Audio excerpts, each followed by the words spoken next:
বন্ধুগণ, আজ আমি শেওড়া গাছের উপকারিতা বলবো। শেওড়া গাছ আমরা সাধারণত মাছে পরিষ্কার করার জন্য ব্যবহার করি। শেওড়া পাতা দিয়ে যে আমাদের উপকার হয় সেটা আমরা হয়তো জানি না। আজ আমি সেই কথা বলিব। এই শেওড়া গাছের কিছু পাতা নিয়ে আপনারা গরম পানিতে সেদ্ধ করিবেন। সেই পানি দিয়ে আপনারা কিছু লবণ মিলাইয়া ওই পানি দিয়ে কুলকুলি করিবেন। কুলকুলি করিলে আপনাদের দাঁতের ব্যথা এবং নিরাময় হবে।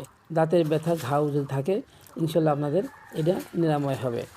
যদি আপনারা কিছু পাতা নিয়ে সেদ্ধ করিবেন, সেদ্ধ করার যে ওই গরম গরম ওই পানির সাথে কিছু লবণ মিলাবেন। লবণ মিলাইয়া আপনারা কুলকুলি করিবেন, তাতে আপনাদের দাঁতের ব্যথা, দাঁতের মাড়ি যে ফোলা, এইসব রোগে আপনাদের ভালো হবে। গালের যে ঘাও ফাঁসা এটা ভালো হবে।